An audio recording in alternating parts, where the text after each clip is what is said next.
என் மகளுக்கு திருமணமான முதல் இரவிலேயே விவாகரத்து அளிக்கப்பட்டது. மாமியாரும் கணவரும் அவளிடம் குறைபாடு உள்ளது, அதனால் அவளை உங்களிடமே வைத்துக் கொள்ளுங்கள் என்று கூறினர். என் மகள் அழுது கொண்டே வீடு திரும்பினாள். இந்த துக்கத்தை என் கணவரால் தாங்க முடியவில்லை. அவர் இறந்து விட்டார். நான் கிட்டத்தட்ட பைத்தியம் போல ஆகிவிட்டேன். மகள் விவாகரத்தானவள், நான் விதவை. ஒரு நாள் இரவு அந்த குறைபாடு என்ன என்று யோசித்தேன். நான் சத்தம் இல்லாமல் என் மகள் அறைக்குள் சென்று அவள் இடுப்பில் இருந்து ஆடையை விலக்கி பார்த்தபோது என் அலறல் சத்தம் வெளிவந்தது. என் பெயர் மாதவி. நேற்று வரை என்னை விட அதிர்ஷ்டசாலி இந்த உலகில் வேறு யாரும் இல்லை என்று நான் நினைத்தேன். என் முழு உலகமும் என் ஒரே மகள் லிசியும் என் தலைக்கு கிரீடமாயிருந்த என் கணவர் அருணும் தான். அருண் தன் வாழ்நாள் முழுவதும் கடினமாக உழைத்து நேர்மையான வழியில் சம்பாதித்தார். நாங்கள் இருவரும் சேர்ந்து எங்கள் மகளை பூ போல் வளர்த்தோம். நாங்கள் ஏழைகள் தான், ஆனால் அவளை வளர்ப்பதில் எந்த குறையும் வைக்கவில்லை. அவள் அவ்வளவு ஒழுக்கமானவள், நல்லவள், அழகானவள். அவள் ஒரு தெருவில் நடந்து சென்றால் மக்கள் திரும்பி திரும்பி பார்ப்பார்கள். என் இளமை கால ஆசைகள் அனைத்தையும் அவளது வரதட்சணைக்காக தியாகம் செய்தேன்.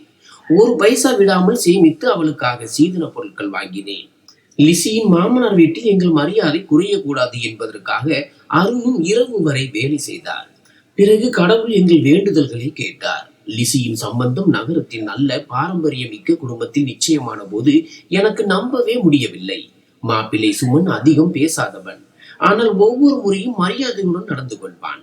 வருங்கால சம்பந்தி கூட இனிமையான கத்தி போன்றவள். வெளிப்படையாக அவ்வளவு பாசம் காட்டுவாள். நான் மனமுருகி போவேன். எங்கள் வாழ்நாள் உழைப்புக்கு பலன் கிடைத்து விட்டது. எங்கள் மகள் இனி ராணி போல வாழ்வாள் என்று நானும் அருணும் நினைத்தோம். எங்கள் சக்திக்கு மீறி அவர்களின் ஒவ்வொரு தேவையையும் பூர்த்தி செய்தோம். ஒவ்வொரு கோரிக்கைக்கும் தலை வணங்கினோம். திருமண நாள் வந்தது. காலையில் இருந்தே என் மனம் படபடவென்றிருந்தது. நான் அருணிடம், இன்று என் மனம் மிகவும் பாரமாக இருக்கிறது, ஏன் என்று தெரியவில்லை என்றும் சொன்னேன். அவர் சிரித்துக் கொண்டே, மாதவி, நீயும் அப்படித்தான். ஒவ்வொரு தாய்க்கும் இதுபோல்தான் தோன்றும். மகளை பிரிவது என்ற எண்ணம் உன்னை அமைதி இழக்க செய்கிறது. இவை மகிழ்ச்சியின் கண்ணீர், பைத்தியக்காரி என்றார். வீடு விருந்தினர்களால் நிறைந்திருந்தது. மத்தள ஓசையிலும் பாடல்களின் எதிரொலியிலும் என் பதட்டம் அடங்கியது. என் லிசி சிவப்பு பட்டுடுத்தி மணப்பெண் கோலத்தில் என் முன் வந்தபோது என் கண்களில் கண்ணீர் நிறைந்தது. அவள் உண்மையிலேயே நிலாவின் துண்டு போல இருந்தாள். பண்டிதர் கன்னியாதானம் மற்றும் 7 சுற்று சடங்குகளை தொடங்க தயாரான போது தன் மகளை இப்படி அலங்கரித்து கண்ட அருணால் தன் கண்ணீரை அடக்க முடியவில்லை. தன் அன்பான பொம்மையை மணப்பெண் வடிவில் கண்ட அவரின் மகிழ்ச்சிக்கு அளவே இல்லை. ஊர்வலம் வந்தது. மாலை மாற்றும் சடங்கு முடிந்தது. மண்டபத்தில் திருமண சடங்குகள் தொடங்கின. பண்டிதர் 7 அடிகள் எடுத்து வைக்கும் போது, பெண்ணே, இந்த திருமணத்தை நீ ஏற்கிறாயா என்று கேட்டபோது என் லிசியின் மெல்லிய ஆம் என் காதுகளில் விழுந்தது. என் நெஞ்சம் நடுங்கியது. ஏனென்றால் அவள் இன்று இன்னொரு வீட்டிற்கு சொந்தமாக போகிறாள். விடைபெறும் நேரம் வந்தது. என் மகள் என்னை கட்டியணைத்து தாயை பிரிந்த குழந்தை போல அழுதாள். என் நடுக்கமான கைகளால் அவள் முதுகை தடவி கொடுத்து ஆசீர்வதித்து அனுப்பி வைத்தேன். அருணும் நடுக்கத்துடன் தன் மகளின் கையை அவளது கணவன் சுமனின் கையில் வைத்து கண்ணீருடன், மகிழ்ச்சியாக இரு மகளே என்றார். அவர் காரில் ஏறி மெதுவாக என் கண்களில் இருந்து மறைந்தாள். என் இதயம் யாரோ முறுக்கி பிடித்தது போல இருந்தது. அருண் என் தோளில் கை வைத்து, மாதவி, வாழ்த்துக்கள், நமது கடமை முடிந்தது என்றார். நாங்கள் வீடு திரும்பி விருந்தினர்களை அனுப்பி வைத்த போது இரவின் பிந்தைய நேரம் தொடங்கிவிட்டது. காலையில் இருந்து கலகலப்பும் சிரிப்பொலியும் நிறைந்திருந்த வீடு இப்போது அமைதியாகவும் பூக்கள் மற்றும் லிசியின் வாசத்தால் நிறைந்தும் இருந்தது. நாங்கள் இருவரும் சோபாவில் சோர்வாக அமர்ந்தோம். அவர் கடவுளுக்கு நன்றி, எல்லாம் நல்லபடியாக முடிந்தது என்றார். அதற்கு நான், இப்போது வரவேற்பு நிகழ்ச்சிக்கு தயாராக வேண்டும் என்று பதிலளித்தேன். அவர் சிரித்துக் கொண்டே, நாளை நம் மகளின் புதிய வாழ்வின் முதல் நாள் என்றார். பிறகு அவர் எழுந்து, நான் கொஞ்சம் ஓய்வெடுக்கிறேன் என்றார். ஆனால் நான் லிசியின் அறையை மட்டும் சரி செய்துவிட்டு வருகிறேன் என்றேன். நான் அவள் காலியான அறைக்குள் சென்றபோது அவள் படுக்கை, புத்தகங்கள், வளையல்கள் அப்படியே இருந்தன. நான் அவள் படுக்கையில் உட்கார்ந்து அவள் பொருட்களை தொட்டு தொட்டு எவ்வளவு நேரம் அழுதேன் என்று தெரியவில்லை. அவள் சிரித்தது, என்னிடம் சண்டை பிடித்தது, அவள் அப்பாவின் செல்ல பிள்ளையாக இருந்தது என் கண் முன் வந்து போனது. நான் அவளை பிரிந்த துயரத்தில் மூழ்கி இருந்த போது திடீரென்று யாரோ கதவை திடீரென தட்டத் தொடங்கினர். அந்த தட்டல் அவ்வளவு அவசரமாய் இருந்தது. என் இதயம் தொண்டைக்கு வந்தது. இந்த நேரத்தில் யாராக இருக்கும்? திருடர்களா? கொள்ளையர்களா? பயத்தில் நடுங்கினேன். அருணும் பதற்றத்துடன் தன் அறையில் இருந்து வெளியே வந்து, மாதவி, இந்த நேரத்தில் யார் அது என்றார். நான் எனக்கு தெரியவில்லை என்றேன். ஆனால் கதவை தட்டும் சத்தம் யாரோ கதவை உடைத்து விடுவார்கள் போல தொடர்ந்து விழுந்தது. அருண் பயத்துடன், நீ பின்னால் இரு, நான் பார்க்கிறேன் என்றார். அவர் நடுக்கமான கைகளால் கதவை திறந்த போது எங்கள் காலடியில் இருந்த பூமி விலகியது. எதிரே லிசி நின்றிருந்தாள். அதே சிவப்பு சேலை, அதே நகைகள், ஆனால் கண்ணீரில் நனைந்த முகம், கலைந்த கூந்தல், நடுங்கும் உடல். அவளுக்கு பின்னால் அவளது கணவன் சுமனும் அவனது தாயும் கோபத்துடன் நின்றிருந்தனர். நான் ஏதும் கேட்பதற்குள் அவளது மாமியார் கத்தி, உன் அபாக்கியமான மகளை நீங்களே வைத்துக் கொள்ளுங்கள் என்றாள். நான் பதற்றத்துடன், சகோதரி, எல்லாம் சரியா? என் மகள் ஏதேனும் தவறு செய்து விட்டாளா என்றேன். மாமியார் வெறுப்புடன் தரையில் துப்பிவிட்டு, இவளிடம் குறைபாடு உள்ளது, இவளை உங்களிடமே வைத்துக் கொள்ளுங்கள், இத்தகைய மாசுபட்ட மருமகள் எங்களுக்கு தேவையில்லை என்றாள். என் லிசியிடம் குறைபாடா? என் சுவாசம் நின்றது. நான் அமைதியாக நின்ற சுமனை பார்த்தேன். நான் கைகளை கூப்பி, மாப்பிள்ளை, நீங்கள் ஏதாவது சொல்லுங்கள், உங்கள் அம்மா என்ன சொல்கிறார் என்றேன். சுமன் லிசியை வெறுப்புடன் பார்த்து, ஆண்டி, இவள் எங்களை ஏமாற்றி விட்டாள், இவள் புனிதமானவள் அல்ல என்றான். நான் கத்தினேன், உங்களுக்கு புத்தி இருக்கிறதா? அவன் கர்ச்சித்தான். இன்றிலிருந்து எங்கள் உறவு முடிந்தது. நான் இவளுக்கு விவாகரத்து கொடுக்க விரும்புகிறேன். அவனது வார்த்தைகள் என் காலடியில் இருந்த பூமியை நழுவவிட போதுமானதாக இருந்தது. மாமியாரும் மகனும் சேர்ந்து லிசியை வாசல்படி வரை இழுத்து சென்று, அவள் இனி எங்கள் மருமகள் அல்ல, இவளை உங்கள் வீட்டிற்கு அழைத்து செல்லுங்கள் என்றனர். இவ்வளவு சொல்லிவிட்டு அவர்கள் அவளை வாசலிலேயே விட்டுவிட்டு திரும்பி பார்க்காமல் படிகளில் இறங்கினர். என் உலகம் நொடி பொழுதில் சிதைந்தது. லிசி அங்கேயே விழுந்து கதறினாள். அம்மா, இவர்கள் என்னை மிகவும் அடித்தார்கள், வீட்டிலிருந்து துரத்தி விட்டார்கள். நான் கல்லாக நின்று அவளை பார்த்து கொண்டிருந்தேன். சில மணி நேரங்களுக்கு முன் பல்லக்கில் விடைபெற்று சென்ற என் மகள் இவ்வளவு சீக்கிரம் எப்படி திரும்பி வர முடியும் என்று எனக்கு புரியவில்லை. என்ன குறைபாடு? எப்படிப்பட்ட குறைபாடு? எனக்கு பயம் தலைக்கேறியது. நான் மகளை உள்ளே அழைத்து செல்ல விரும்பினேன். அப்போது அருணின் ஞாபகம் வந்தது. நான் அவரை விட்டு சென்ற சோபாவில் அவர் அமர்ந்திருந்தார். முற்றிலும் சம்பித்து போய் ஏதோ அதிர்ச்சியில் இருப்பது போல. நான் கத்தி, அருண், பாருங்கள், நம் மகளின் உலகம் சிதைந்து விட்டது என்றேன். ஆனால் அவர் அசையவில்லை. நான் அவரை உலுக்கி, ஏதாவது பேசுங்கள் அருண் என்றேன். அப்போது அவரது உயிரற்ற உடல் சோபாவில் ஒரு புறம் சாய்ந்தது. மகளின் இந்த அவமானத்தையும், இந்த குற்றச்சாட்டையும், இந்த துக்கத்தையும் அவரால் தாங்க முடியவில்லை. அவரது சுவாசம் நின்று விட்டது. என் வாயிலிருந்து வெளிவந்த அலறல் வானத்தையே பிளந்தது போல இருந்தது. ஒரே இரவில் எல்லாம் முடிந்து விட்டது. என் மகளின் மாங்கல்யமும் என்னுடையதும் அழிந்து விட்டது. சில மணி நேரங்களுக்கு முன் மங்கள இசை ஒலித்த வீட்டில் இப்போது துக்கம் பரவி இருந்தது. என் அழுகை சத்தத்தாலும் என் மகளின் விம்மல்களாலும் வீடு முழுவதும் நிரம்பியது. ஒரே இரவில் நான் மகிழ்ச்சியான மனைவியிலிருந்து விதவியாகவும், மகிழ்ச்சியாக இருந்த தாயிலிருந்து விவாகரத்தன மகளின் தாயாகவும் மாறிவிட்டேன். என் மகளின் அந்த குறைபாடு என்னவென்று கூட எனக்கு தெரியாது.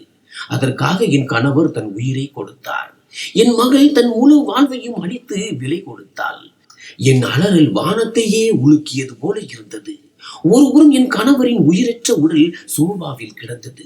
மறுபுறம் என் மகள் மணப்பெண் உடையில் வாசற்படியில் உட்கார்ந்து அழுது கொண்டிருந்தாள். சில மணி நேரங்களுக்கு முன் மகிழ்ச்சியின் மையமாக இருந்த வீடு இப்போது துக்கத்தின் வீடாக மாறியது. என் கணவரின் இறப்பை நினைத்து அழுவதா அல்லது என் மகளின் சிதைந்த திருமணத்திற்காக அழுவதா என்று எனக்கு புரியவில்லை. என் உலகம் ஒரே இரவில் கொள்ளையிடப்பட்டது. அருணின் திருப்தியான முகம் என்னை கூப்பிட்டது. லிசியின் உடைந்த சுவாசம் என் இதயத்தை கிழித்தது. அந்த இரவின் இருளில் நானும் என் மகளும் தனியாக விடப்பட்டோம். காலையின் முதல் கதிர் உதித்த போது அது வெளிச்சமாக தெரியவில்லை, தண்டனை போல தெரிந்தது. இன்று என் மகளின் வரவேற்பு விழா இருக்க வேண்டும் என்று அப்போதுதான் ஞாபகம் வந்தது. இன்று அவள் மாமனார் வீட்டில் தன் புதிய வாழ்க்கையை தொடங்கி இருக்க வேண்டும். ஆனால் இப்போது அதற்கான ஆரவாரமே இல்லை. அவள் விவாகரத்தனவள் ஆகிவிட்டாள். நான் தைரியத்தை வரவழைத்து அருணின் சகோதரருக்கு போன் செய்தேன். என் குரல் வெளியே வரவில்லை. இவ்வளவுதான் சொல்ல முடிந்தது. அத்தான், அருண் போய்விட்டார், லிசி திரும்பி வந்து விட்டார். இந்த 2 வாக்கியங்கள் எனக்கு பிரளயமாக இருந்தன. சிறிது நேரத்திலேயே கதவு தட்டப்பட்டது. அக்கம் பக்கத்தினர் வந்து விட்டனர். முதலில் அருணின் திடீர் மரணத்திற்காக அனைவரும் வருந்தினர். நல்ல மனிதர் எப்படி இருந்தார் என்று அனைவருக்கும் அதிர்ச்சியாக இருந்தது. ஆனால் மூலையில் உட்கார்ந்திருந்த லிசியை பார்த்தபோது அவள் இன்னும் அதே சிவந்த மணப்பெண் உடையில் தான் இருந்தாள். அவளது நகைகளும் மேக்கப்பும் அவளை பார்த்து ஏளனம் செய்வது போல இருந்தது. ஒரு பெண் மற்றவள் காதில் ஏதோ சொன்னாள். அனுதாபத்திற்கு பதிலாக கேள்வி எழுந்தது. வீட்டில் 2 துக்கங்கள் இருந்தன. ஒன்று என் கணவரின் மரணம், மற்றொன்று என் மகளின் விவாகரத்து. பெண்கள் வந்து என்னை கட்டி பிடித்து, மாதவி பொறுமையாக இரு, கடவுள் இதற்குத்தான் சம்மதித்தார் என்றனர். ஆனால் பிறகு மெல்லிய குரலில், இது எப்படி நடந்தது? லிசி ஏன் இங்கு இருக்கிறார்? விடைபெறுவது இரவில் தானே நடந்தது என்று கேட்டனர். யாரோ மாப்பிள்ளை வீட்டார் இரவிலேயே திருப்பி அனுப்பிவிட்டார்கள் என்றனர். இன்னொருவர், அடடா, பெண்ணிடம் ஏதோ பெரிய குறைபாடு இருந்திருக்க வேண்டும், இல்லை என்றால் திருமண இரவில் யார் விவாகரத்து கொடுப்பார்கள் என்றார். வேறு யாரோ, பாவம் அருண், இந்த அதிர்ச்சியை தாங்க முடியவில்லை, அவர் கௌரவமான மனிதர் என்றனர். இந்த சம்பவங்கள் ஒரே நூலில் கோர்க்கப்பட்டு என் மகளின் இந்த குறைபாட்டை பார்த்தே என் கணவர் இறந்து விட்டார் என்று தோன்றியது. இந்த கதைகள் என் இதயத்தில் அம்பு போல தைத்தன. என் கணவர் கண்முன் இறந்து கிடந்தார். ஆனால் மக்கள் அவரது மரணத்தை விட என் மகளின் குறைபாட்டில் அதிக ஆர்வம் காட்டினர். நான் அரை பைத்தியம் போல ஆகிவிட்டேன். சில சமயம் அருணனின் சடலத்தை கட்டி அணைத்து அழுவேன். சில சமயம் லிசியை தனக்குள்ளே அணைத்துக் கொள்வேன். லிசி உயிர் இல்லாத சடலம் போல ஆகிவிட்டாள். அழுகையையும் நிறுத்திவிட்டாள். ஒரு குறிப்பிட்ட இடத்தில் வெறித்து பார்த்து கொண்டே இருந்தாள். பேசவும் இல்லை, அசையவும் இல்லை. நான் அவளிடம், லிசி மகளே, அன்று இரவு என்ன நடந்தது, அவர்கள் என்ன சொன்னார்கள் என்று கேட்டால் அவள் நடுங்குவாள். ஆனால் வாயை திறக்க மாட்டாள். அருணின் இறுதி சடங்குகள் முடிந்து விட்டன. என் கைகளாலேயே என் மாங்கல்யத்தை தீக்கிரையாக்கினேன். மக்கள் எனக்கு ஆறுதல் சொன்னார்கள். ஆனால் என் தைரியம் அவரது சிதையின் தீப்பிழம்புகளுடன் சாம்பலாகிவிட்டது. வீடு திரும்பிய போது முற்றமும் கூடமும் துக்கம் கொண்டாடுபவர்களால் நிறைந்திருந்தது. ஆனால் இது துக்கமா? இது ஒரு வேடிக்கை போல இருந்தது. ஒவ்வொரு பார்வையும் என் மகள் மீது ஒரு குற்றம், ஒரு பாரம் போல நிலைத்தது. யாருடைய கண்களிலும் உண்மையான அனுதாபம் இல்லை. அவர்களின் சலசலப்பும் விரலை சுட்டி காட்டும் விதமும் என் கணவர் மரணத்திற்கு அவள்தான் காரணம் என்பது போல இருந்தது. நாட்கள் கடந்து சென்றன. ஆறுதல் சொல்ல வருபவர்களின் வருகை தொடர்ந்தது. ஆனால் என் மனமும் மூளையும் மறத்து போயின. சில சமயங்களில் நான் என்னிடமே பேசிக் கொள்வேன். சில சமயங்களில் அருணை அழைத்து, எழுந்து பாருங்கள், உங்கள் மகளுக்கு என்ன நடந்தது என்பேன். மக்கள், பாவம், அதிர்ச்சியில் பைத்தியமாகி விட்டார் என்றனர்.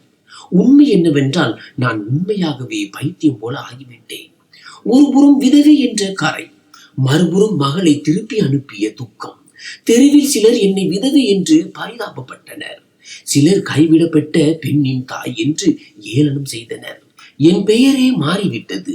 என் கணவரின் மரணத்தின் துக்கம் காலப்போக்கில் எங்கோ ஆழத்தில் புதைந்து கொண்டிருந்தது.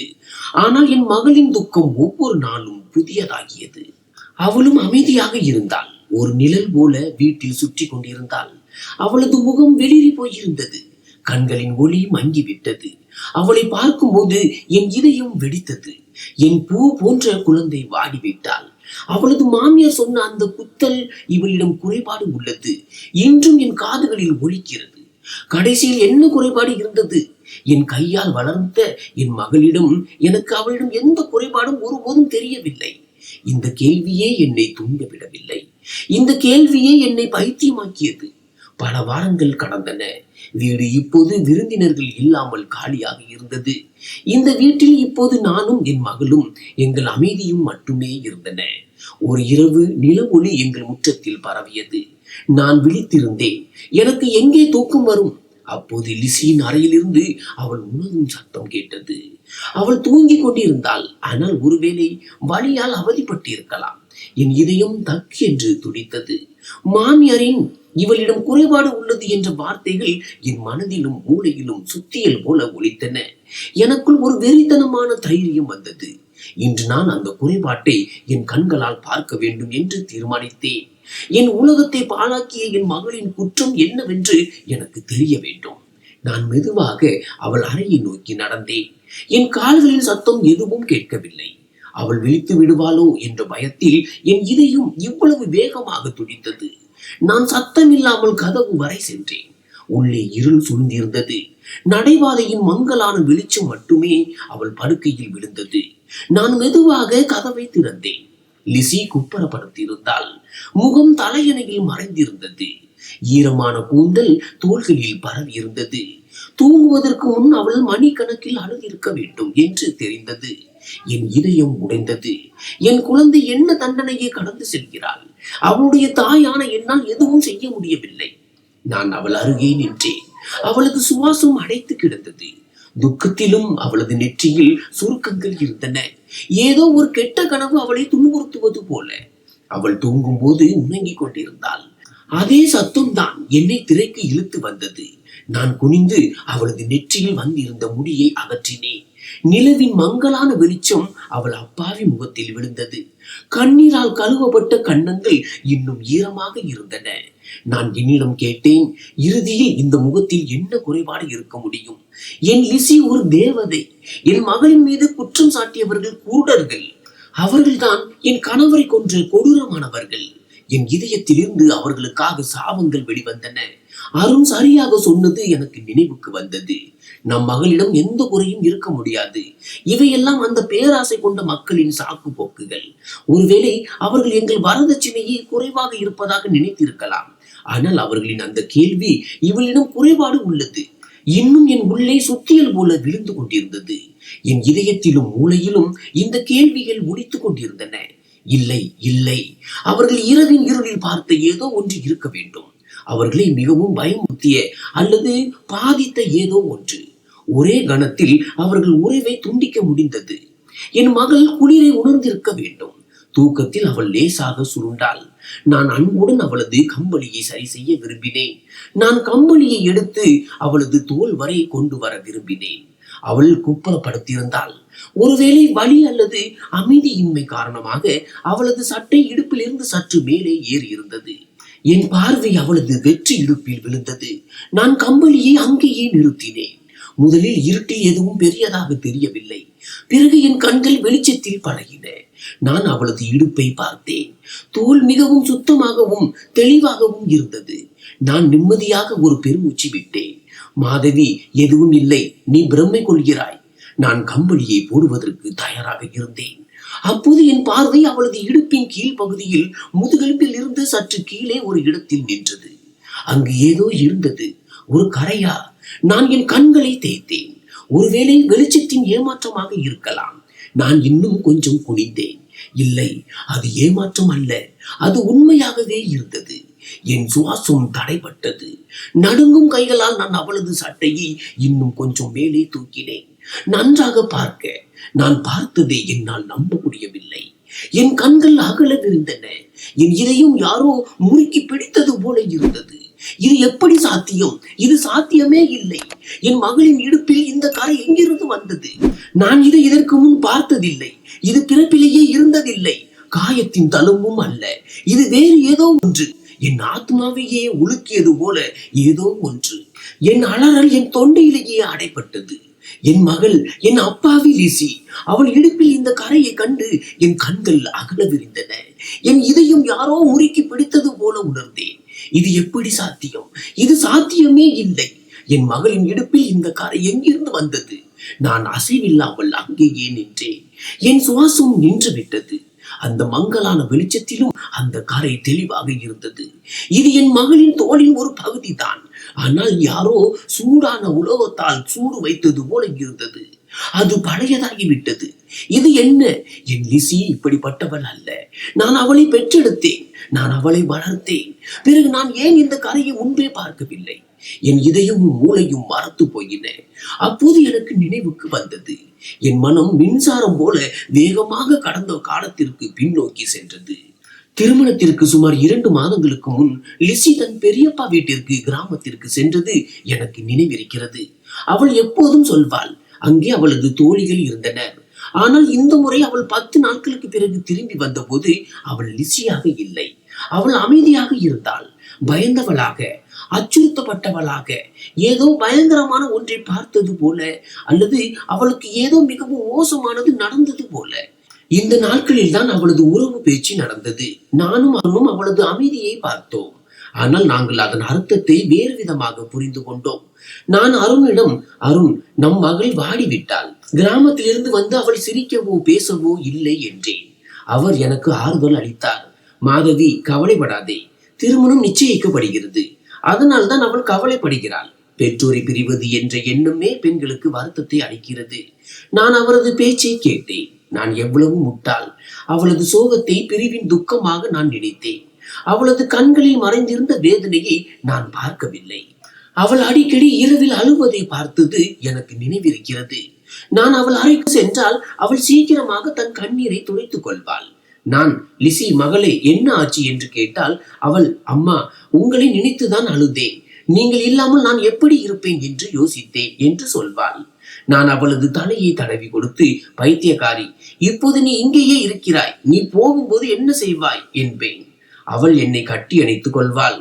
ஆனால் எதுவும் சொல்ல மாட்டாள். அவளது கண்களில் ஒரு ஆழ்ந்த பயம் இருந்தது. அதை என்னால் அப்போது படிக்க முடியவில்லை. நடுங்கும் கைகளால் அவள் இடுப்பில் இருந்த அந்த கரையை நான் தொட விரும்பினேன். ஆனால் எனக்கு தைரியம் வரவில்லை. அந்த கரை இன்னும் என்னையே உற்று பார்த்தது. அதன் அமைப்பு விசித்திரமாக இருந்தது.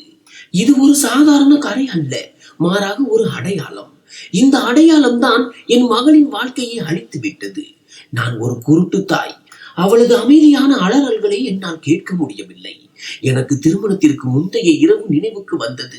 வீடு விருந்தினர்களால் நிறைந்திருந்தது. மங்கள இசை ஒலித்தது. பெண்கள் ஆடி பாடினர். ஆனால் என் லிசியின் முகம் வாடியிருந்தது. அவள் ஒரு மூலையில் மௌனமாக உட்கார்ந்திருந்தாள். அவள் சோர்வடைந்து விட்டாள் என்று நான் நினைத்தேன். அப்போது அவளது தோழிகள் வந்தனர். ஆண்டி, லிசியை ஐஸ்கிரீம் சாப்பிட அழைத்து செல்லலாமா? அவளது மனநிலை சரியாகிவிடும். நான் திருமண வேலைகளில் மிகவும் பிஸியாக இருந்தேன்.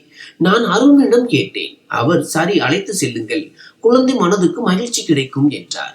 நான் அவர்களுக்கு அனுமதி கொடுத்தேன். நான் எவ்வளவு பெரிய தவறு செய்தேன்! என் மகளை நானே அவர்களுடன் அனுப்பி வைத்தேன். அவர்கள் சுமார் 1 மணி நேரம் கழித்து திரும்பி வந்தனர். அனைவரின் முகத்திலும் ஒரு விசித்திரமான பதட்டம் இருந்தது. நான் கவனம் செலுத்தவில்லை. ஆனால் லிசியின் நிறம் வெளிரி போயிருந்தது. யாரோ அவளது இரத்தத்தை உறிஞ்சி எடுத்தது போல. அவள் வந்தவுடன் நேராக தன் அறைக்கு சென்றாள். நான் அவளை பின்தொடர்ந்து சென்று, என்ன ஆச்சு மகளே, உடல்நிலை சரியில்லையா என்று கேட்டேன். அவள், அம்மா, களைச்சு போயிட்டேன், தூங்கணும் என்று மட்டும் சொன்னாள். அவளது குரல் நடுங்கியது. அவளது கைகள் பனிக்கட்டி போல குளிர்ச்சியாக இருந்தன. நான் அவளது நெற்றியில் கை வைத்தேன். காய்ச்சல் இல்லை, திருமணத்தின் சோர்வு என்று நினைத்தேன். பாவம், பயந்து போயிருப்பாள். நான் அவளை தூங்க வைத்துவிட்டு விருந்தினர்களிடம் திரும்பினேன். என் மகள் ஏதோ தண்டனையை கடந்து வந்தாள் என்று எனக்கு எப்படி தெரியும்? பிறகு அடுத்த நாள் திருமண நாள். அது அவளது மகிழ்ச்சியான நாளாக இருக்க வேண்டும். ஆனால் அவள் மிகவும் பயந்து அச்சுறுத்தப்பட்டவளாக இருந்தாள். அவள் ஒரு மணப்பெண் போலவே தெரியவில்லை. பண்டிதர் அவளிடம், நீ ஆயுள் முழுவதும் இவரை உன் கணவராக ஏற்றுக்கொள்வாயா என்று கேட்டபோது அவள் குரல் வெளியே வரவில்லை. நான் மீண்டும் மீண்டும் கேட்ட பிறகு அவள் மிகவும் மெல்லிய குரலில் சொன்னாள். கேட்பதற்கே சிரமமாக இருந்தது. 7 சுற்றுகள் எடுத்து வைக்கும் போது அவளது கால்கள் மிகவும் நடுங்கின. நான் அவள் கையை பிடித்து, பைத்தியக்காரி, ஏன் இவ்வளவு பயப்படுகிறாய்? எல்லாம் சரியாகிவிடும் என்றேன். அவள் என் மீது பயம் நிறைந்த பார்வையை வீசினாள். ஆனால் எதுவும் சொல்லவில்லை. நான் இந்த பார்வையையும் விடைபெறும் பயம் என்று நினைத்தேன். இன்று அவள் இடுப்பில் இந்த பயங்கரமான கரையை பார்க்கும்போது பழைய மங்கலான காட்சிகள் தெளிவாகின. அவள் கிராமத்திலிருந்து பயந்து வந்தது. இரவுகளில் அழுதது. திருமணம் முந்தைய இரவில் ஐஸ்கிரீம் சாப்பிட சென்று வெளிரிய நிலையில் திரும்பியது. மற்றும் திருமணத்தின் போது அவளது பதட்டம். இவையெல்லாம் இந்த கரையுடன் இணைந்திருந்தன. என் மகள் என்னிடமிருந்து ஏதோ மறைத்தாள். அல்லது ஒருவேளை அவள் தானே மிகவும் பயந்து எதையும் சொல்ல முடியாமல் இருந்திருக்கலாம். நான் அவளது சட்டையை திரும்ப சரி செய்து அவளுக்கு கம்பளியை போர்த்தினேன். என் கைகள் நடுங்கின. என் மகளின் பயத்தை நான் அடையாளம் காணவில்லை. அவளது வலியை புரிந்து கொள்ளவில்லை. நான் அவளது குறைபாட்டை மட்டும் பார்க்கவில்லை, அவளது வேதனையையும் நான் பார்க்கவில்லை. இப்போது என் கணவர் இறந்து விட்டார். என் மகள் உயிருள்ள பிணமாகிவிட்டாள். இந்த ஒரே ஒரு அடையாளத்தின் காரணமாக நான் இன்றுதான் முதல் முறையாக பார்க்கிறேன். என் நரம்புகளில் இரத்தம் உறைந்தது. என் சுவாசம் என் மார்பில் அடைபட்டது. இது ஒரு சாதாரண அடையாளம் அல்ல. இந்த அடையாளம் ஒரு பயங்கரமான அடையாளம். நடுக்கமான கைகளால் நான் லிசியின் சட்டையை சரி செய்து அவளுக்கு கம்பளியை பொருத்தினேன். ஆனால் என் கைகள் பனிக்கட்டி போல குளிர்ந்திருந்தன. என் முழு இருப்பும் நடுங்கிக் கொண்டிருந்தது. நான் பின்னோக்கி நடந்து அறையில் இருந்து வெளியே வந்தேன். என் இதயமும் மூளையும் மறத்து போயின. கடந்த காலத்தின் மங்கலான காட்சிகள் அனைத்தும் இப்போது தெளிவாகிவிட்டன. லிசி கிராமத்தில் இருந்து வந்தது, பயந்து போனது, இரவுகளில் அழுதது, திருமணம் முந்தைய இரவில் வெளுத்த முகம் மற்றும் திருமணத்தின் போது அவள் நடுங்கியது, இவையெல்லாம் இணைந்திருந்தன. நான் பைத்தியம் போல முற்றத்தில் நடந்தேன். இல்லை, நான் உண்மையை அறிய விரும்பினேன். இப்போதே அறிய விரும்பினேன். என் மனம் மின்னல் போல செயல்பட்டது. நிசா லிசியின் அன்பான தோழி. அவள்தான் அவளுடன் கிராமத்திற்கு சென்றாள். திருமண முந்தைய இரவில் ஐஸ்கிரீம் சாப்பிட அழைத்து சென்றாள். நடுங்கும் கைகளால் நான் போனை எடுத்தேன். இந்த நேரத்தில் போன் செய்ய வெட்கமாக இருந்தது. ஆனால் என் மகளின் நாசமான வாழ்க்கை மற்றும் என் கணவரின் மரணம் பற்றிய கேள்வி இது. நான் நிசாவின் நம்பரை அழைத்தேன். அவளது தாய் போனை எடுத்தார். அவரது தூக்க கலக்க குரல் வந்தது. நான் சீக்கிரம், சகோதரி, நான் மாதவி பேசுகிறேன், நிசாவிடம் கொடுங்கள், மிகவும் அவசியம் என்றேன். அவள் பயந்து போய், மாதவி, எல்லாம் சரியா என்றாள். இந்த நேரத்தில் என்னால் இவ்வளவுதான் சொல்ல முடிந்தது. நீங்கள் நிசாவிடம் போனை மட்டும் கொடுங்கள். நிசா லைனில் வந்தாள். அவளது குரலும் பயத்துடன் இருந்தது. ஆன்டி, எல்லாம் சரியா? லிசி நலமா? என் குரல் என் தொண்டையிலேயே மூச்சு திணறியது. நான் மிகுந்த சிரமத்துடன், நிசா மகளே, நீ இப்போதே என் வீட்டிற்கு வர முடியுமா? நான் உனக்காக காத்திருக்கிறேன் என்றேன். அவள் என் குரலில் இருந்த பதட்டத்தை புரிந்து கொண்டிருக்க வேண்டும். அவள், ஆண்டி, நான் இப்போதே வருகிறேன் என்றாள். நான் போனை வைத்துவிட்டு வாசலில் அமர்ந்தேன். நான் இப்போது மாதவி இல்லை. நான் காயமடைந்து சிங்கக்குட்டி போல இருந்தேன். என் வேட்டையை பற்றிய செய்தி எனக்கு கிடைத்தது. 20 நிமிடங்களுக்கு பிறகு வாசலில் லேசான தட்டல் கேட்டது. நான் ஓடி சென்று கதவை திறந்தேன். எதிரே நிஷா நின்றிருந்தாள். அவளும் பயந்து போயிருந்தாள். நான் அவளது கையை பிடித்து உள்ளே இழுத்து வந்தேன். அவள் பதற்றத்துடன், ஆண்டி, என்ன ஆச்சு? நீங்கள் நலமா என்றாள். நான் அவளை முற்றத்தில் உட்கார வைத்து அவளது கைகளை என் கைகளில் எடுத்தேன். அவை பனிக்கட்டி போல குளிர்ந்திருந்தன. என் ஆழமற்ற சுவாசம் மற்றும் பைத்தியம் போன்ற நிலையை நான் எப்படி கட்டுப்படுத்தியபடி அவளது கண்களை பார்த்து, நிஷா, உண்மையை சொல். திருமணத்திற்கு முந்தைய இரவில் நீங்கள் ஐஸ்கிரீம் சாப்பிட போன போது என்ன நடந்தது?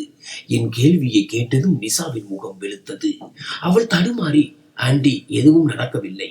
நாங்கள் ஐஸ்கிரீம் சாப்பிட்டு விட்டு திரும்பி விட்டோம் என்றாள். அவள் கைகளை பிடியில் நான் இறுக்கினேன்.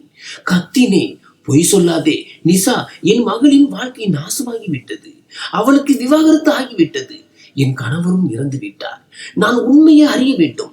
நீ உண்மையை சொல்லாவிட்டால் நீ என் செத்த முகத்தை பார்ப்பாய். இதை கேட்டு நிஷா நடுங்கி அழுது கொண்டே என் காலில் விழுந்தாள். ஆண்டி, என்னை மன்னித்து விடுங்கள். லிசி என்னிடம் பகவத்கீதையின் மீது சத்தியம் செய்து உங்களிடம் எதுவும் சொல்லக்கூடாது என்று கேட்டாள். இதை கேட்டதும் என் இதயம் நின்றது போல இருந்தது. நான் அவளை பார்த்து உறுதியான குரலில், இப்போது சொல், என்ன சத்தியம்? நீங்கள் இருவரும் என்னிடமிருந்து என்ன மறைத்தீர்கள்? நிஷா அழுது கொண்டே சொன்னாள். ஆண்டி, லிசி கிராமத்திற்கு போன போதுதான் இது தொடங்கியது. அங்கே ஜமீன்தார் மகன் அசோக், அவன் மிகவும் ரவுடி மற்றும் மோசமானவன். அவன் லிசியை பார்த்ததும் அவளை துரத்தினான். லிசி எங்கே போனாலும் அவன் அவளை பின்தொடர்ந்தான். லிசி அவனுக்கு நிறைய புத்தி சொன்னாள், திட்டினாள். ஆனால் அவன் கேட்கவில்லை. ஒரு நாள் அவன் லிசியின் வலியை மறித்து வலுக்கட்டாயமாக பேச முயன்றான். லிசி கோபத்தில் அவன் முகத்தில் அறைந்தாள். என் இதயத்தில் வலியின் ஒரு கீறல் எழுந்தது. என் துணிச்சலான மகள் நிஷா தொடர்ந்து, ஆண்டி, அன்றே அவன் லிசியை மிரட்டினான். நீ என்னை அறைந்தாய் அல்லவா? இப்போது நினைவில் வைத்துக்கொள். நீ எனக்கு சொந்தமாக இல்லாவிட்டால் நீ யாருக்கும் லாயக்காய் இருக்க மாட்டாய் என்று சொன்னான். லிசி அங்கிருந்து மிகவும் பயந்து ஓடிவிட்டாள். நாங்கள் அடுத்த நாளை திரும்பி விட்டோம். அவள் என்னிடம் சத்தியம் செய்து எதுவும் சொல்லக்கூடாது என்று கேட்டாள். அவள் அப்பாவுக்கு தெரிந்தால் அவர் வருத்தப்படுவார். நமது சம்பந்தமும் முறிந்துவிடும் என்று சொன்னாள். நான் அவளிடம் திருமணத்திற்கு முந்தைய இரவில் என்ன நடந்தது என்று கேட்டேன். நிஷா விம்மல்களுக்கு மத்தியில், ஆண்டி, நாங்கள் ஐஸ்கிரீம் சாப்பிட போகவில்லை. அசோக் லிசியிடம் போன் செய்து மிரட்டினான். நீ என்னுடன் கடைசியாக சந்திக்க வரவில்லை என்றால் நீ கிராமத்தில் என்னுடன் சுற்றி கொண்டு இருந்தாய் என்று உன் மாமனார் வீட்டில் சென்று எல்லாவற்றையும் சொல்லிவிடுவேன் என்று சொன்னான். லிசி மிகவும் பயந்து விட்டாள். அவள் தன் திருமணம் முறிந்து விடுமோ என்று பயந்தாள். பிறகு அவள் என்னிடம், நிஷா, தயவு செய்து என்னுடன் வா. நான் அவனிடம் பேசி எல்லாவற்றையும் முடிவுக்கு கொண்டு வர விரும்புகிறேன் என்றாள். நான் பைத்தியகாரத்தனமாக அவளுடன் சென்றேன். அவன் அழைத்த இடத்திற்கு நாங்கள் சென்றோம். அங்கு அவன் தனியாக இல்லை. அவனுடன் அவனது 2 அடியாட்களும் இருந்தனர். அவர்கள் எங்களை பிடித்து கொண்டனர். என்னை காரில் பூட்டி விட்டனர். லிசியை வலுக்கட்டாயமாக இருட்டில் அழைத்து சென்றனர். நான் கத்தி கூச்சலிட்டேன். ஆனால் அங்கே கேட்க யாரும் இல்லை. என் சுவாசம் நின்றது போல இருந்தது. நான் பிறகு என்ன நடந்தது என்று கேட்டேன். நிசா சொன்னதை கேட்டு என் ஆத்மாவே நடுங்கியது. அவள், ஆண்டி, அந்த கொடியவர்கள் லிசியை வலுவாக பிடித்துக் கொண்டனர். அசோக் தன் சட்டை பையிலிருந்து ஒரு பிளேடு எடுத்தான். அவன் சிரித்துக் கொண்டே, நீ என் பெயரை துப்பினாய் அல்லவா, இப்போது என் பெயரை உன் உடலில் என்றென்றும் எழுதி விடுவேன் என்று சொன்னான். ஆண்டி, அவன் லிசியின் சட்டையை இடுப்பில் இருந்து அகற்றி அந்த பிளேடால் அவள் இடுப்பில் ஒரு இதயத்தை வரைந்து அதன் உள்ளே தன் பெயர் அசோக் என்று எழுதினான். லிசி வலியால் துடித்தாள். அவள் கத்தி கூச்சலிட்டாள். ஆனால் அந்த கொடியவர்கள் அவளது வாயை மூடினர். நான் எல்லாவற்றையும் என் கண்களால் பார்த்தேன். ஆண்டி, அந்த தழும்பு மிகவும் ஆழமாக இருந்தது. அது ஒருபோதும் மறையாது. நான் அங்கேயே விழுந்தேன். என் தலையை சுற்றியது. என் மகள் மீது இவ்வளவு பெரிய கொடுமை நடந்திருக்கிறது எனக்கு தெரியவே இல்லை. நீதி தொடர்ந்து சொன்னால், இதற்கு பிறகு அவர்கள் அவளை அங்கேயே போட்டுவிட்டு சென்று விட்டனர். லிசி வலியிலும் பயத்திலும் மயங்கிவிட்டாள். நான் எப்படியோ அவளை தூக்கி வீட்டிற்கு அழைத்து வந்தேன். அவள் என்னிடம் மீண்டும் சத்தியம் வாங்கினாள். நான் யாரிடமாவது சொன்னால் அவள் தன் உயிரை மாய்த்துக் கொள்வாள் என்று. அவள் அம்மாவும் அப்பாவும் அந்த அதிர்ச்சியை தாங்க மாட்டார்கள் என்று சொல்லிக் கொண்டே இருந்தாள். அவள் சொன்னது உண்மை. அருண் உண்மையிலேயே இந்த அதிர்ச்சியை தாங்க முடியவில்லை. ஆனால் அவருக்கு உண்மையும் தெரியவில்லை. என் இதயம் தக்கென்று இருந்தது. இப்போது எனக்கு முழு கதையும் புரிந்தது. அந்த இரவில் லிசியின் கணவர் சுமன் அந்த ஆறாத காயத்தை பார்த்தார். தன் புது மனைவியின் இடுப்பில் வேறு ஒரு ஆணின் பெயர் பிளேடால் எழுதப்பட்டிருப்பதை அவர் பார்த்திருக்க வேண்டும். அவர், இது என்ன, இது எப்படி நடந்தது என்று கேட்டிருக்க மாட்டார். அவர் என் மகள் ஒழுக்கமற்றவள் என்று தான் நினைத்திருப்பார். அவளுக்கு வேறு ஒருவருடன் தொடர்பு இருந்தது என்று. அந்த கொடியவன் ஒரு நொடியில் தீர்ப்பு வழங்கினான்.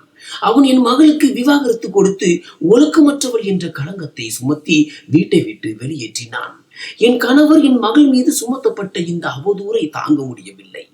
என் மகளிடம் எந்த குறைபாடும் இல்லை. அவள் குற்றவாளி அல்ல.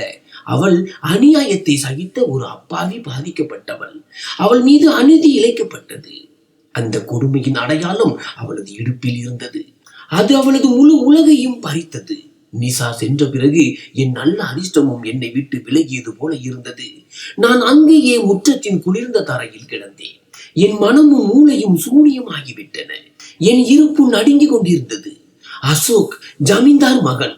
அந்த கொடியவன் என் மகளின் வாழ்க்கையை நரகமாக்கினான். என் லிசி, என் அப்பாவி மகள், இவ்வளவு பெரிய கொடுமையை சகித்திருக்கிறாள்.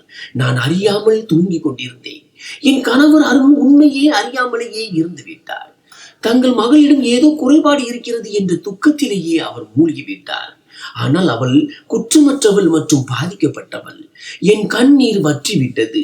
அதற்கு பதிலாக என் உள்ளே ஒரு தீ பற்றி எரிந்தது. நான் இப்போது அரை பைத்தியம், அதிர்ச்சியில் உடைந்த மாதவி அல்ல. நான் ஒரு விதவை. என் மாங்கல்யம் பறிக்கப்பட்டு விட்டது. என் மகளின் கௌரவத்தின் மீது அவளது வீட்டை கெடுத்த ஒரு களங்கம் சுமத்தப்பட்ட ஒரு தாய்.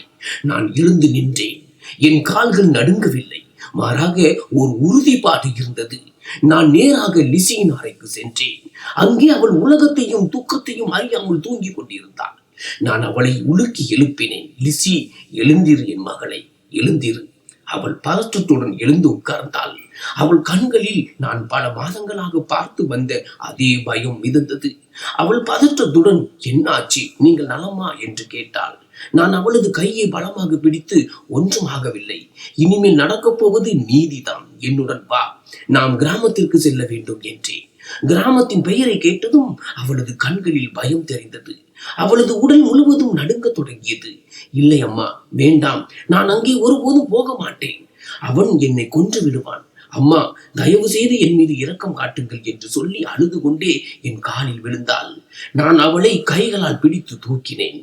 அந்த நேரத்தில் எனக்கு 10 யானைகளின் பலம் வந்தது போல இருந்தது. அவள் கண்களை பார்த்து, அவன் உன்னை கொல்ல மாட்டான். அவன் ஏற்கனவே உன்னை கொன்று விட்டான். உன் அப்பாவை கொன்று விட்டான். இப்போது நீ அமைதியாக இருந்தால் நாம் இருவரும் இறந்து விடுவோம். எழுந்திரு, இன்று உன் தாய் உனக்கு நீதி வாங்கி தருவாள் என்றேன். என் குரலின் கடுமையால் லிசி பயந்து அமைதியானாள். தன் கண்ணீரை துடைத்துக் கொண்டு என்னுடன் வர தயாரானாள். நாங்கள் அத்தியாவசிய பொருட்களை எடுத்துக்கொண்டோம். வீட்டிற்கு பூட்டு போட்டு இரவின் கடைசி நேரத்தில் நகரத்தை விட்டு வெளியேறினோம். காலையின் முதல் பேருந்தில் நாங்கள் கிராமத்திற்கு புறப்பட்டோம். வழியெங்கும் லிசி நடுங்கிக் கொண்டே இருந்தாள்.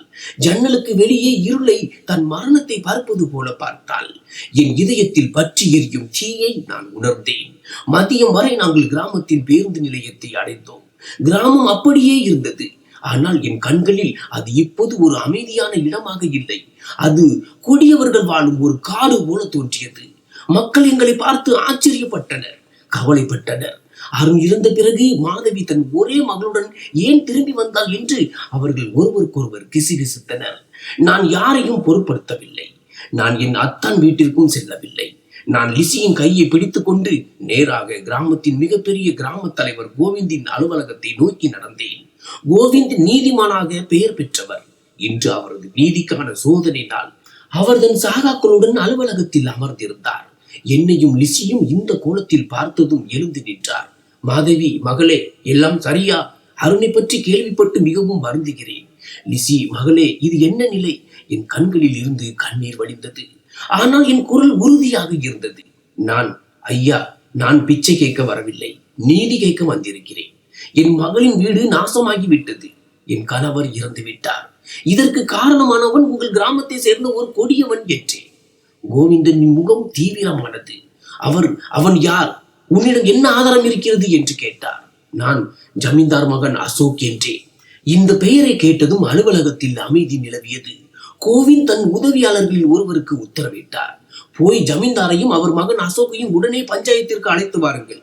சிறிது நேரத்தில் மாதவி ஜமீன்தார் மகன் மீது குற்றம் சாட்டிய செய்தி கிராமம் முழுவதும் பரவியது. அலுவலகம் மக்களால் நிரம்பியது. அனைவரின் முகத்திலும் பயமும் ஆர்வமும் தெரிந்தது. அப்போது ஜமீன்தார் தன் மூத்த மகன் அசோக்குடன் அகம்பாகவத்துடன் வந்தார். அசோக்கின் முகத்தில் எந்த வெட்கமும் இல்லை. அதே பளபளப்பு, அதே ஆணவம். அவன் என்னையும் லிசியையும் வெறுப்புடன் பார்த்தான். கிராம தலைவர் பஞ்சாயத்தை தொடங்கினார். மாதவி, உன் புகார் என்னவென்று சொல். நிசா என்னிடம் சொன்ன முழு கதையையும் நான் அழுது கொண்டே சொல்ல ஆரம்பித்தேன்.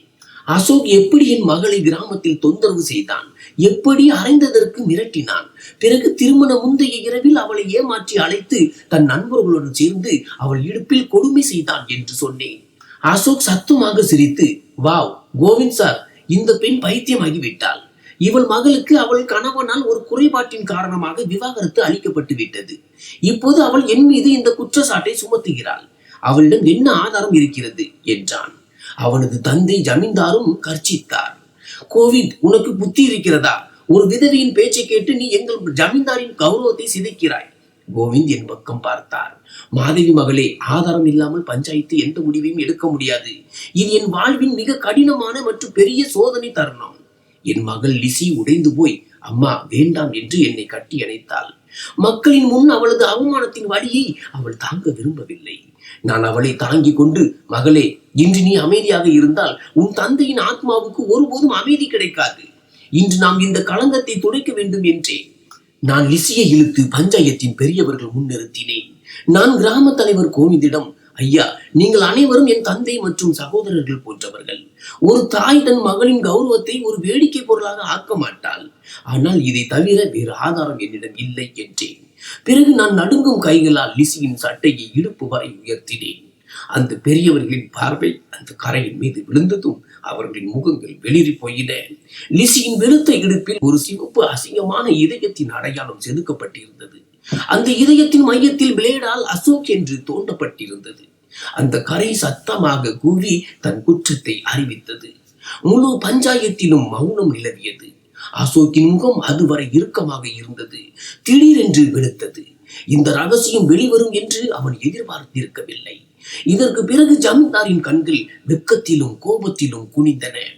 ஆதாரம் எல்லோரும் முன்னிலையிலும் இருந்தது.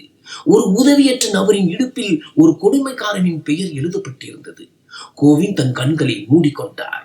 அவர் தன் கண்களை திறந்த போது அவற்றில் கடுமையான கோபம் இருந்தது. அவரது குரல் முழு அலுவலகத்திலும் ஒலித்தது. ஆதாரம் உள்ளது. ஜமீன்தார் மகன் இந்த சிறுமியை துன்புறுத்தியது மட்டுமல்லாமல் அவளது உடலில் வன்முறை அடையாளங்களையும் விட்டு சென்றுள்ளான். இதனால் அவளது கணவர் அவளை தவறான நடத்தை உள்ளவள் என்று நினைத்து அவளை துரத்தி விட்டார். அவன் ஒரு பெண்ணின் வாழ்க்கையையும் ஒரு தந்தையின் கௌரவத்தையும் ஒரு குடும்பத்தின் மரியாதையையும் பறித்து விட்டான். ஜமீன்தார் ஏதாவது சொல்ல முயன்றார். ஆனால் தலைவர் கை அசைத்து அவரை தடுத்து நிறுத்தினார். தீர்ப்பை சொன்னார். பஞ்சாயத்தின் முடிவு என்னவென்றால், இந்த கொடுமைக்கு பதிலாக ஜமீன்தார் தன் பாதியளவு நிலத்தை லிசி மகளின் பெயருக்கு எழுதுவார். இந்த கொடியவன் அசோக்குக்கு பொதுவில் 100 சவுக்கடிகள் அடிக்கப்பட்டு இந்த கிராமத்தில் இருந்து என்றென்றும் வெளியேற்றப்படுவான். அசோக்கின் ஆதரவாளர்கள் கூச்சலிட்டனர். ஆனால் கிராம தலைவரின் உத்தரவின் பேரில் கிராம மக்கள் அவனை கட்டி பிடித்தனர். ஜமீன்தாரால் தன் மகனின் இந்த செயலை தாங்க முடியவில்லை. அவர் அமைதியாக எழுந்து சென்றார். அசோக் கம்பத்தில் கட்டப்பட்டான். நான் வானத்தை பார்த்தேன். வானம் நீதி செய்தது போல தெரிந்தது. என் மகள் மீது சுமத்தப்பட்ட ஒழுக்கமற்றவள் என்ற களங்கம் நீங்கியது. அவளது நிரபராதித்தனம் நிரூபிக்கப்பட்டது. ஆனால் இந்த நீதி அருணை திரும்பி வரவழைக்க முடியுமா? இது என் மகளின் நெற்றியில் இருந்து விவாகரத்து பெற்றவள் என்ற களங்கத்தை அழிக்க முடியுமா? நீதி கிடைத்தது. ஆனால் என் நாசமான உலகம் இன்னும் மீண்டும் செழிக்கவில்லை. நான் நீதி பெற்ற ஒரு பெண்ணாக இருந்தேன். ஆனால் என் மனதிலும் ஆன்மாவிலும் நான் இன்னும் அடக்கப்பட்டவளாகவே இருந்தேன். நண்பர்களே, இந்த கதையை பற்றி உங்கள் கருத்தை தெரிவிக்கவும். எனது ஒரே ஆசை என்னவென்றால், யாரையாவது தவறான பாதையில் இருந்து தடுக்கக்கூடிய சில வார்த்தைகளை எழுத வேண்டும். தடுக்க முடியாவிட்டாலும் குறைந்தபட்சம் சிந்திக்க வைக்க வேண்டும். நன்றி.